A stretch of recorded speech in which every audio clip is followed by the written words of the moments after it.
And we're really delighted to be joined today by Her Excellency Mariam Almheiri, the UAE's Minister of Climate Change and Environment. As I'm sure we'll hear shortly, she's in Washington participating in the Agriculture Innovation Mission for Climate meeting, which is a joint initiative between the US and UAE governments to increase investment in climate-smart agriculture and food innovation. She was trained as a mechanical engineer at the Technical University of Aachen, worked in the Ministry of Environment and Water to formulate a national strategy to raise environmental awareness, served as Minister of State for Food and Water Security, where she launched the UAE's food security strategy.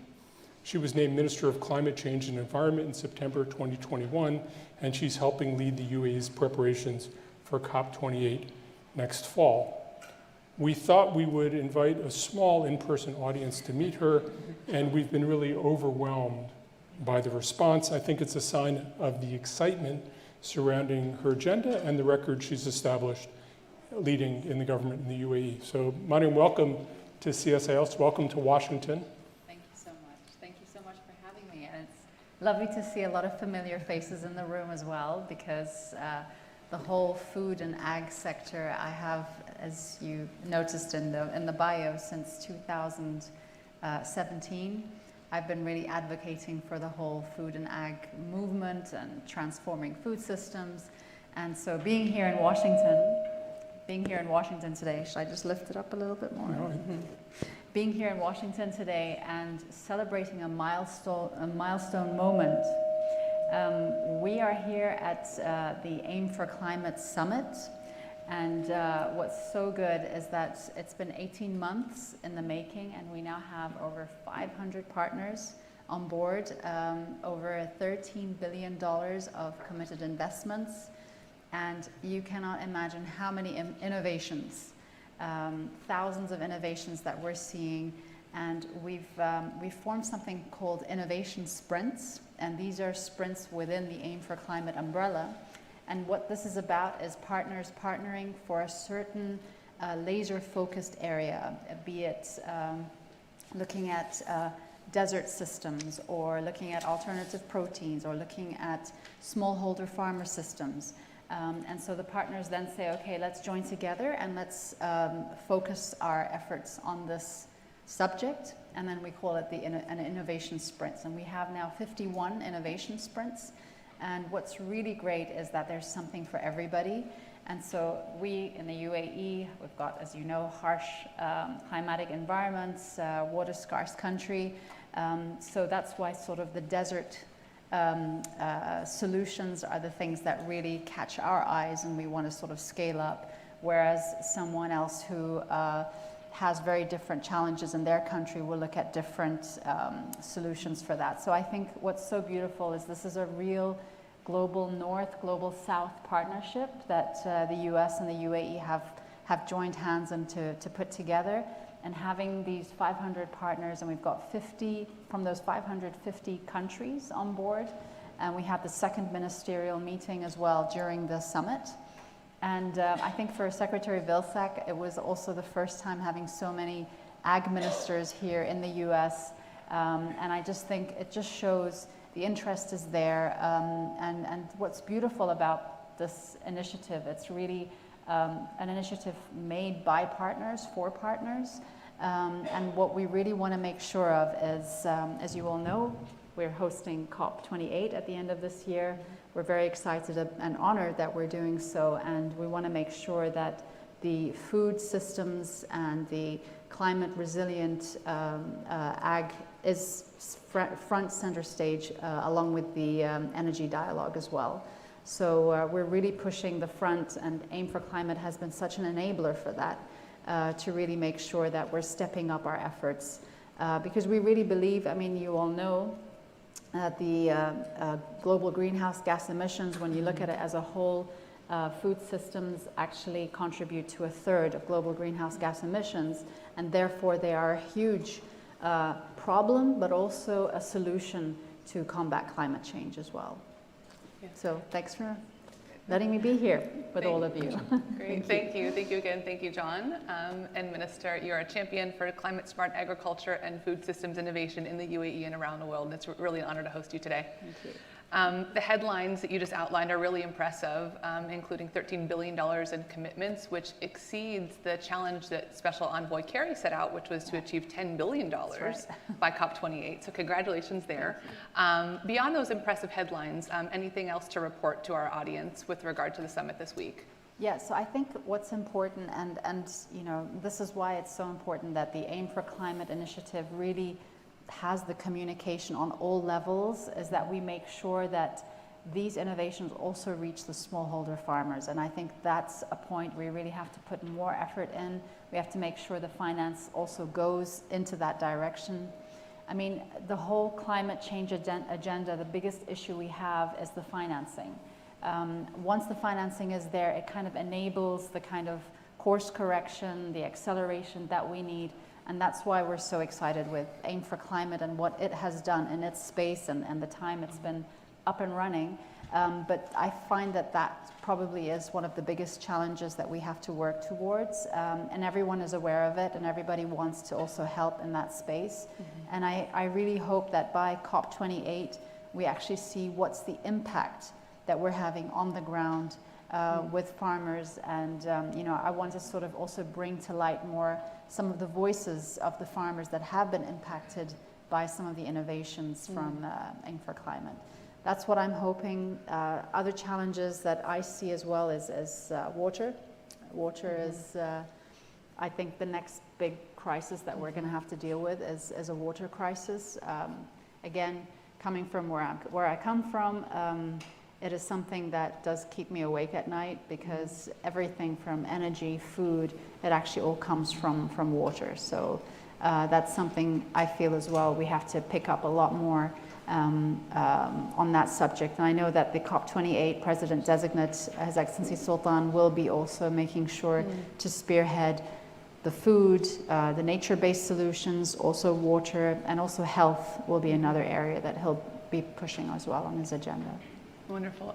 I'm sure our audience will have some follow-up questions on Aim for Climate as the conversation goes on. But if you don't mind, I'd like to turn to looking within the UAE itself. And of course, the UAE's National Food Security Strategy 2051 is something that we can hold up as a wonderful example. You launched that strategy in November of 2018. It was in place in time for the shocks brought on by the COVID-19 pandemic, by Russia's invasion of Ukraine. A summary of the strategy is available to the public, but since you're here with us, I'm wondering if you can describe how exactly that strategy helped the UAE to weather the shocks. Sure. So when I was appointed Minister of State for Food Security, this was like October, November 2017, I remember His Highness Sheikh Mohammed bin Rashid, our Prime Minister, Vice President, said to me, Mariam, I need you to think of a plan.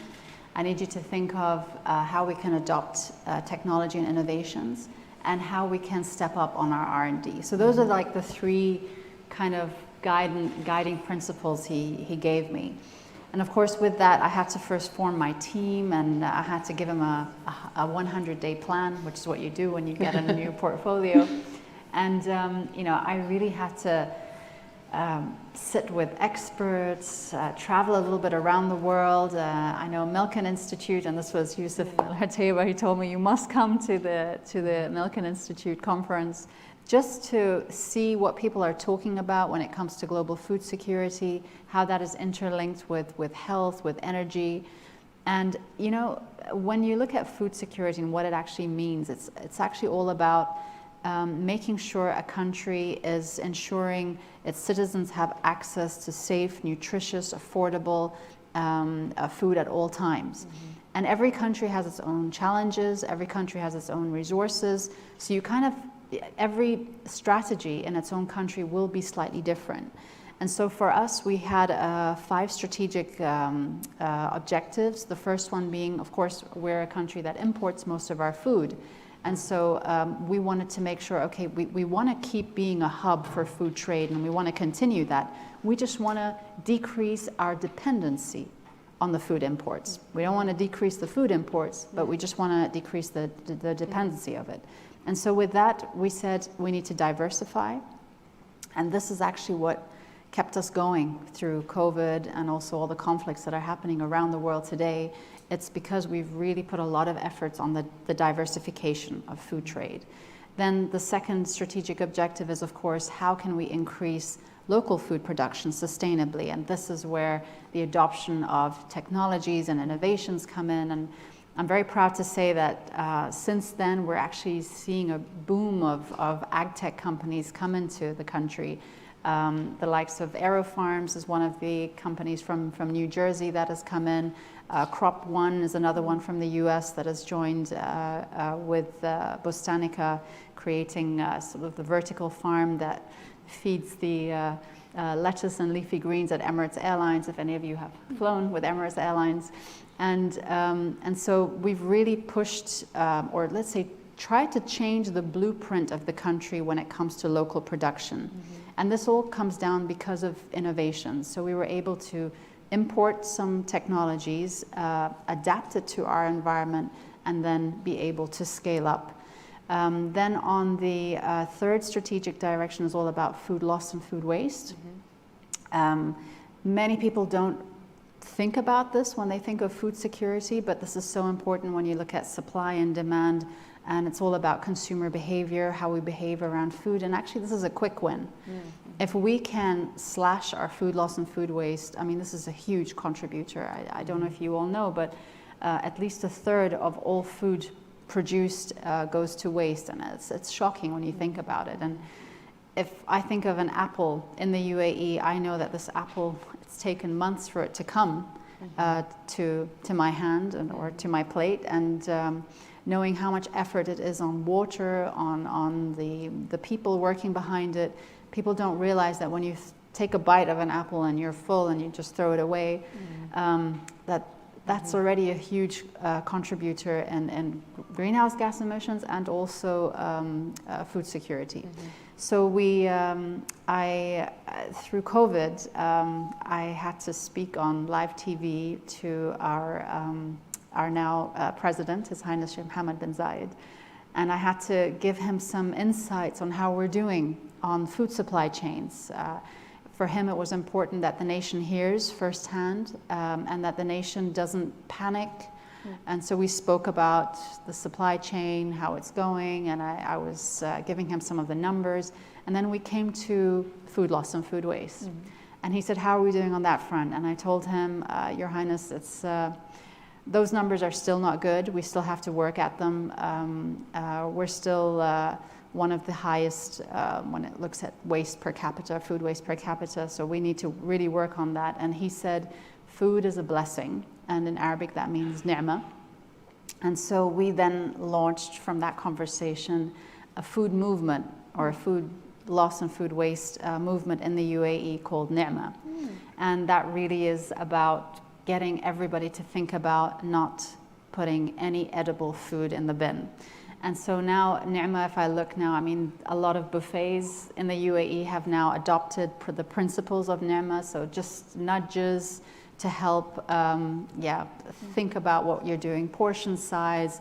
When you're at a buffet, don't go and take 5 plates and put it in front of you, because you're hungry, and so your eyes are more hungry than you actually can take. But if you're able to then see, then just move and get what you need to get and try to minimize your food loss and food waste. And they did things like show a plate on what a portion size should be for an adult or a child. And then also the bins were made transparent so you could see how much food waste was going in there. So they did a few trials in some restaurants just to see how this nudging works. And the results were amazing. And this was at no cost. It's just about visualizing, reflecting, and realizing what you're doing. So we're trying to bring those principles into the hospitality sector, into schools, etc. So that's a movement that's ongoing. And then the fourth strategic objective is the nutrition and food safety. Everyone understands that, again, a country that imports a lot of its food, the food safety aspect as well needs to be taken care of on all levels, and pesticide residue levels need to be checked. And So that, is high on the agenda, as well as the nutrition. And this is, again, coming down to consumers making better choices. How can you label foods in a way that is easy to understand?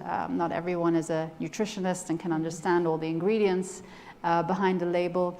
But how can you adopt a practice that helps? So we actually also put out a guideline for the country as well. And all this helped us get better rankings on the Global Food Security Index. As you all know, we always benchmark. We try to always compare with others. Where are we? And so this is a competitive index that we look at. And then, of course, the fifth pillar being prepared for any emergency or crises. And this comes down to what kind of reserves you have in the country. And of course, all of this is kind of powered with the R&D, which cuts across everything, the national capacity building, data. So these were some of the enablers we had in the strategy. Can I ask a strategic question about the issue of all the food and the waste of food, but also the fact that so much of it has to be imported? And when you think strategically, are you thinking about the carbon cost of food and what mix of locally produced things that might have a higher water content, imported things that if they're flown in fresh have a high carbon content? I mean, as you think about the categories, do you link them and try to come up with a benchmark cost for an apple? Or are you thinking there's a water lane and there's a carbon footprint lane and there's a nutrition lane? Are the lanes, you work on each lane separately, or are you trying to integrate the lanes? Look, there's an ideal way of looking at things, and you always think if people could think this is more sustainable and I will choose this because it is more sustainable, that would be an ideal world. I think right now what drives consumers is price and taste. The sustainability aspect is coming in slowly, but again, if you look at organic or coming from regenerative farming, especially in our part of the world, it is expensive. And so those who can afford it will choose it maybe because they feel strongly for it. But again, the main driver is always cost. And so it's really important that and this is why the innovation and technology part is so important, we need to be able to drive the costs down to make things that are more sustainable, more affordable. And we started off this strategy first in looking at a basket. So what is the UAE's food basket? What are we actually eating in the UAE? I mean, we have over 200 nationalities and everyone likes things from their own cultures and what they bring from their own countries. And so our basket was quite a big basket with 24 food items. And we looked at these items and we said, what makes sense to grow in the UAE? What makes commercial sense to grow in the UAE? What is sustainable to grow, and what does not make sense because maybe the water requirements are very high. And so that's how we started to be able to identify which foods make sense to grow. And when you start looking at that, I mean, we're now growing blueberries in the UAE. It is commercially viable. And again, the carbon footprint is now much lower and it tastes so good. But arguably importing beef from Brazil, yes, would have a very high carbon footprint. That's right. Yeah, and so, and again, this comes down to taste and price. But if we're able to, because now coming back to the blueberries, I used to eat the blueberries that we used to bring from very far away in the UAE, but they had no taste. And so most people had to put ice cream with it or something to just give it a flavor because using Saudi milk, but that's a separate issue. And so when you now have these items and kale, I never knew that kale had taste actually until we're taking it from our own farms in the UAE, and now the freshness and the taste makes such a difference that people are like, wow, this tastes good, I'm gonna buy it. Oh, it's made locally, even better. Oh, it's grown sustainably, even better. So it's just, sometimes we have to do a bit of like what is actually happening on the ground. sustainable clothes, it's the same thing. I mean, we can see it's becoming now, I mean, you're seeing it in all stores as well. The labels are on it, but is that what people go for first? Or is it, oh, this is good, after they've made the choice based on the taste and the price? So that's the kind of perspective that we have to change now that we're trying to head to net zero by 2050. It's a huge undertaking that all sectors have to take, and everyone has to do their part. Governments, private sector, consumers, we all have to take our part in that. And so I believe we're still at that point that it's not the first choice. Okay, it's the carbon footprint is less, it's more sustainable. It's still maybe third or fourth choice. Coming back to this idea of local production, and in an ideal world, we would have to make trade-offs among different considerations, but of course you do, particularly in an environment like you face in the UAE. And I know that in the wake of Russia's invasion of Ukraine, for example, that the UAE invested in a new wheat farm, which would alleviate some of the pressure of reliance on production from outside the UAE, but of course has costs in terms of water security and energy security. Yeah. So how is it that you balance across those needs? So what's important here is that there's a lot of, or let's say, people excited now when they see the technologies that work and some of the local foods that are being put on the shelf, and we can see the local shelves are now growing, is people are then excited to try more things and try more difficult things as well.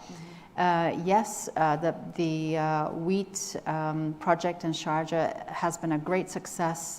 The ruler of Sharjah is totally behind this project. And so they're really looking now at the kind of seeds, what systems they could use to really drive down the water usage as well. So I guess this is also a kind of trial and pilot project to see how it could be done even better. And again, we like to see ourselves a bit as an open lab. We love to try new things. Algae is another area that I think is starting to pick up a little bit now. Aquaculture is another area that's starting to pick up now. And it's all there because, again, we like to see us a bit of a trendsetter, trying new things, going to places that people would have said maybe it's impossible or no, you cannot. So we do like to try out those things, and then once we do our trials and and start to expand, we'll be able to see if something is sustainable or not. Can I ask you on alternative proteins? Caitlin did an event last week on alternative proteins. My sense is alternative proteins are a pretty hard sell in the UAE. How are you trying to sell it, and how successful are you? So I actually just opened in Abu Dhabi a new facility called Switch. It's a plant-based protein company, and they actually make kebab out of pea protein. So what they did is they took the likes of Aleph or Beyond Meat and basically said, okay, we want to cater for our community and for our tastes. So instead of burgers and sausages, we're going to go for kebab. And so they've been working on that, and it's been such a success, and they're actually going to be, I think in about a month, launching their products in the market. They've already signed partnerships with a lot of restaurants to introduce their products, and they want people, because it's all about trying, because tasting is believing. If it really tastes the same, if it has the same texture, can you cook it the same way? Because people are, when they see new foods, it's a little bit like, okay, this is not, I don't know how to cook this, I don't know how to, and so those questions come in mind, so they kind of keep away from it. But I think once they try it, again, the kind of sustainability part comes after that. Oh, it's also sustainable, it's better for my health, it's better for the planet, it's lower, the carbon footprint is lower. But I see this area really picking up in the UAE now. Does the government have a role? Yes, I mean, I'm sure you heard of the Food Tech Valley initiative that we initiated. It's now at the phase of, I think they've now flattened the ground, so it's starting to being built up, and the master plan is ready. And this is, in a way, the catalyst of new food systems. And so alternative proteins will play a huge role in that. Our environment is not an environment that is suitable for livestock, and so I believe that we could be actually pioneers in that domain of alternative proteins. It's still quite expensive. I have to convince my Emirati. I know. I just have to bring them to a place where they taste it and they don't actually know what the source is, and then see if they actually taste the difference or not. I think this is where a lot of them will be like, really? And tasting is believing. Right. Like seeing is believing.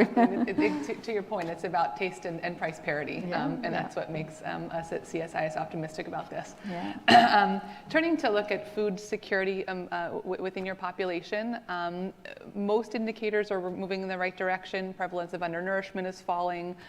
We do see, though, that obesity among adults is increasing slightly. Anemia is increasing, and low birth weight among children is not changing. So we're seeing a little bit of a mixed picture, even though overall things are moving in the right direction.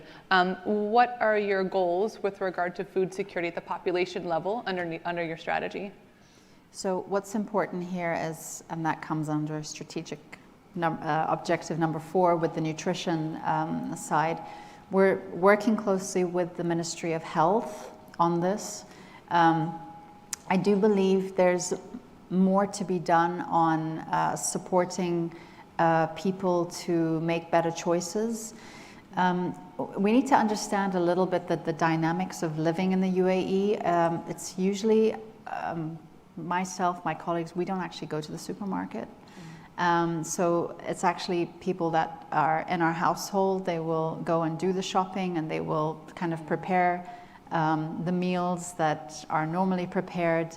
And so I think what needs to happen is everyone needs to reflect a little bit more on maybe the things that we've been doing for so many years as a family. Maybe we should look into changing that slightly, reducing a little bit on the sugar, reducing a little bit on the fats that are being used, cutting down on dairy a little bit, cutting down on meat a little bit. So I think there's a lot that needs to be done on reflecting and taking that conscious step and saying, let me have a look at how we're eating, because it just becomes a little bit of default. These are the meals that we know.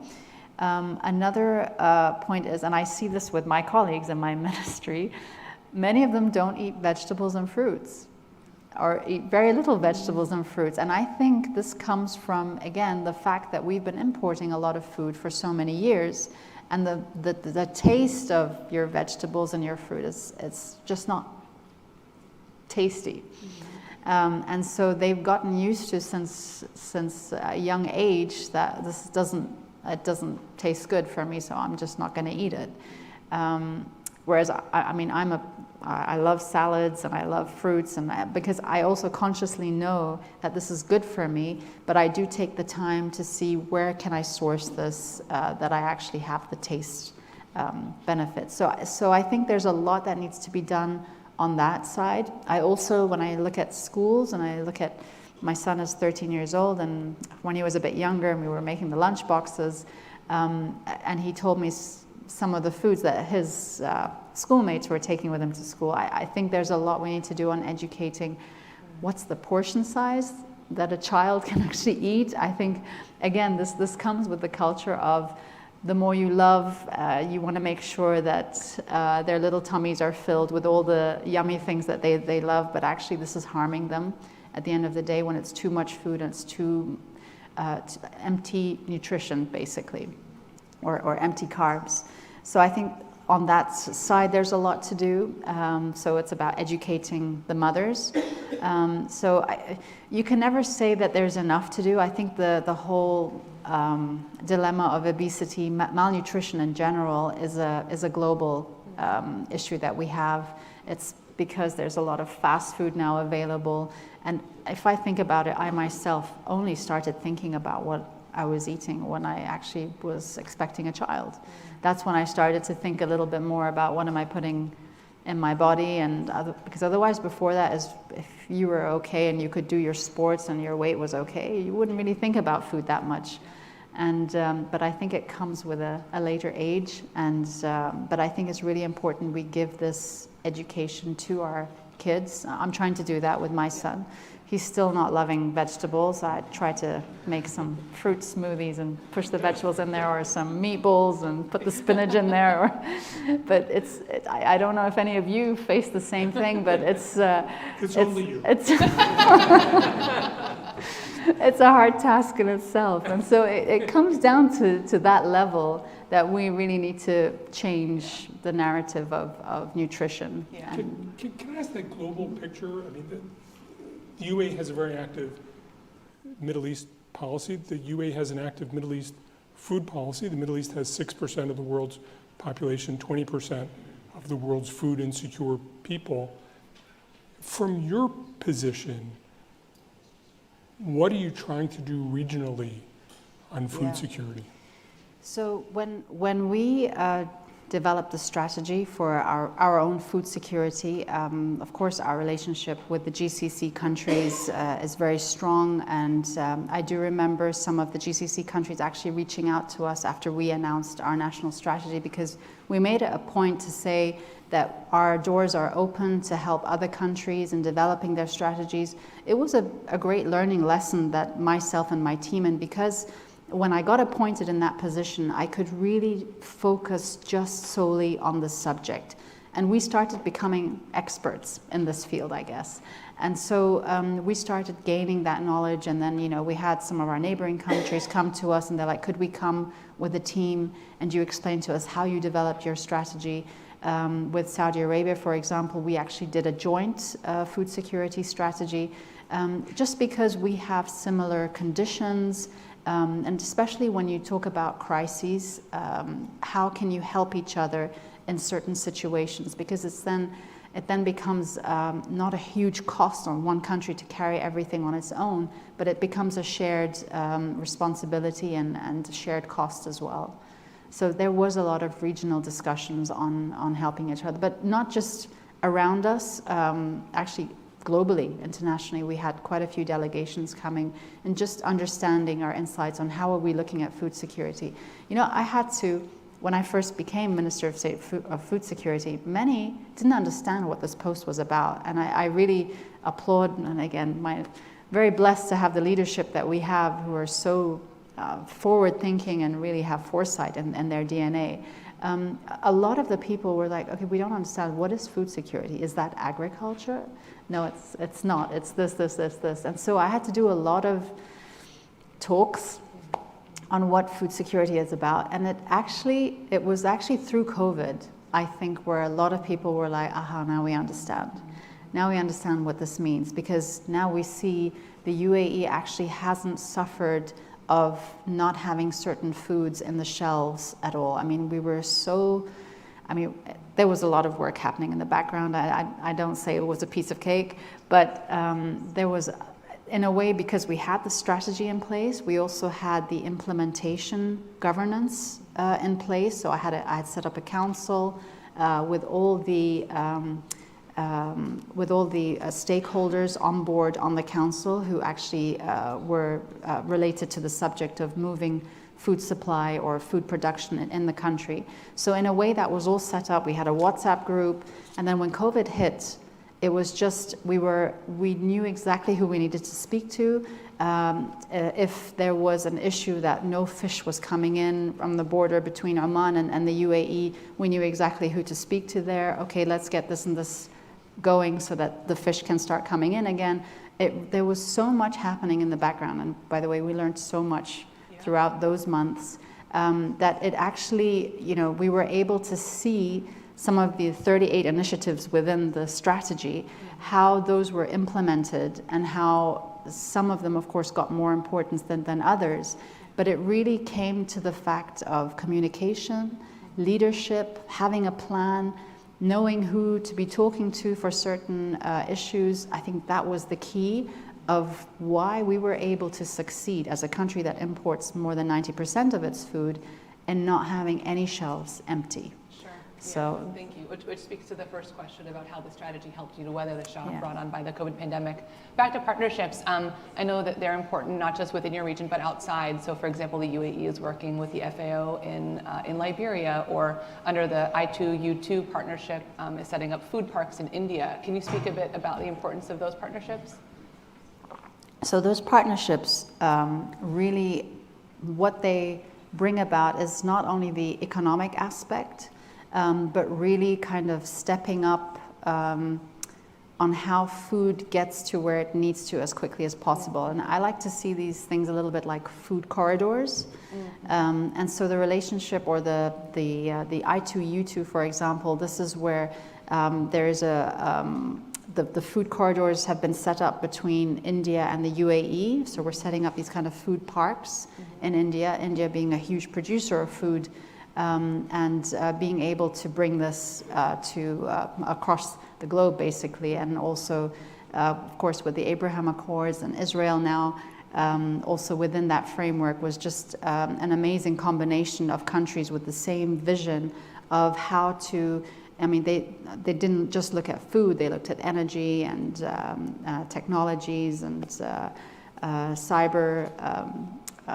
cyber activities. So they looked at defense as well. So it was so many domains that they were looking at, and it was kind of looking at the competitive advantages that each of the countries had and how that could be used for the good of combating some of the big global challenges that we have. So I think these partnerships are really important. I think Aim for Climate is one of those partnerships as well. I believe the ultimate goal that we have in combating climate change is really about pushing these partnerships to the front. The negotiations that are happening, I mean, this is because it's COP28, it's going to be the 28th time that countries meet. The negotiations are always very slow, very tedious, but I think it's the partnerships that really drives the actions on the ground, and that really kind of, accelerates many things. On my I'm going to go to questions from the audience in a second. On my magic iPad, I have a large number of questions that people have submitted. I'm not going to have a chance to ask all of them. If you have a question, you haven't submitted it, if you're in the audience, there's a QR code. If you're watching online, there's an entry underneath the screen that lets you submit a question. It will show up here. But let me ask an international question, not so much about food, but you're also a Minister for Climate, and you've talked to the Iranians, which is interesting. Can you tell me, how have the discussions on climate been with the Iranians? Does having something where arguably you have a lot in common give you insight into how to have productive, ongoing agreements with your northern neighbor? Okay, yeah. First of all, Iran is our neighbor. As we all know, we should have communication with our neighbor. We should know who our neighbor is. And so I was there for, it was a conference about sandstorms and dust, the issue of sandstorms and dust in the environment. And of course, those things don't have any borders. It affects the region as a whole. And so these regional conferences, it's very important to have this dialogue with them, because they are facing huge issues, which is really affecting the health of the people. And so it's looking at what are we doing as neighboring countries on how to solve this. You know, we spoke of some of the issues that we're having as well, and how, for example, planting more trees really helps with dust and also the air quality as well. And so, yeah, I was there for that conference and those kind of conversations. Useful? It was very useful, and it was, the people were very appreciative for us, you know, talking about these things, because a lot of them, I mean, I met a few people who really have a lot of asthmatic problems because of the sand dust and the storms there, and for them to be able to be exposed to some of the practical solutions that others are doing. You know, at the end of the day, a lot of what we're trying to solve here are global threats, are global problems that need global solutions as well. That's why these regional collaborations are very important on the aspects of food, on on nature-based solutions, on health. So, yeah. One last question on COP28 before we turn to questions from the audience. 2 years ago, the UK launched the Agriculture Breakthrough Initiative in their presidency. Last year, Egypt launched a number of initiatives, including an initiative on climate action and nutrition, ICAN. This week, you previewed 2024 Agriculture Breakthrough Priority Actions for your COP in the UAE later this year. What else can you tell us about your plans? So, COP28, the COP28 President-designates His Excellency Sultan Al-Jaber and I, we're working very closely together. I'm kind of taking care of the domestic side of the climate action, and together with Razan, of course, as the high-level champion, and Shemad, our youth champion. And so that you all know, it's the first time we ever have a youth champion that is there in the process. And so she'll be advocating for the voice of the youth from around the world for COP28. And hopefully that will continue as a legacy as well. So they're going to be focusing on 4 main streams. One is on the mitigation, really ensuring that to keep the 1.5 degrees alive, we really have to make sure that we reach at least the 43% slash down of emissions by 2030. So that's going to be a big focus on the mitigation, how countries can step up on their NDCs. And then I reflect this on our own country, and we're actually working on our 3rd NDC this year to make sure we can push the ambition and the all the sectors as much as possible on reducing greenhouse gas emissions. Then the second stream they'll be working on is on the global adaptation goal. As you know, this in the previous COPs, these were also discussed, but we hopefully will have an outcome then. And under the adaptation stream is really the food systems, it's the nature-based solutions, it's health. So it's all about how countries can adapt to our new situations because of climate change. Then the third aspect they're going to be looking at is the loss and damage fund. As you know, at COP27, this was announced, but nobody knew who's going to fund it, how is it going to be accessible. So all that is part of the COP28 President-designate's action agenda. So trying to operationalize it. And then, of course, the fourth is about the financing. This is a huge deal for, this is in a way a deal breaker for us to be able to correct our climate course or correct our course when it comes to the 1.5 degrees. I know some of you have heard a few COPs ago, the $100 billion was supposed to come as a fund to help the global south.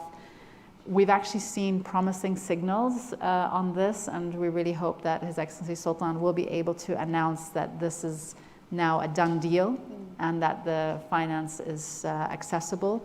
But I'll let him explain more and hopefully in a few weeks' time. And with that, these are basically the 4 streams that they will be focusing on. Also, innovation will be a key aspect that we'll be looking at COP28 because, again, being a country, a small country of where we are and reaching, or where we have reached, really comes down to us being very innovative. And so we're big believers in innovation, and so there's going to be a huge stage of solutions, innovations to really showcase to the world, to showcase to the youth and the public that will be coming, and what innovations are available today, because they are there, but we just need to be able to scale them up, and we need to be able to deploy them where they need to be deployed. And then not forgetting, a key deliverable at COP28 will be the global stocktake as well. So that's also a key moment. We all know the global stocktake in a way is like a report card. The results won't be good. But what's more important than just seeing the results is what are the areas we need to focus on, what are the hot spots basically, so that we know what it is we have to really put on turbo power to ensure that we keep the 1.5 degrees alive. So getting to the audience participation part, Bob Tansey from the Nation Conservancy asks, what can we tangibly do to achieve a Paris moment for food in Dubai? I think that's also an offer to help. Yeah, no, that's great. And that's a question I always ask Sultan because as the COP28 president, that's exactly what he's seeking. And I actually think being someone in his position, having led Masdar as our flagship renewable energy company, who's also in charge of our national oil company, I actually think he is in a perfect position to make a game-changing moment when it comes to fossil fuels. So I think... Food. Fossil fuels. Right. Fossil fuels. The question was about yes, food. I know, I'm coming to that. So this is one of the sort of game-changing that I can see on the energy side. Right. And because food is very much linked to energy and water, this is where I think that the food and everything that we're doing on Aim for Climate here is going to be big time supported by the energy transition that we see.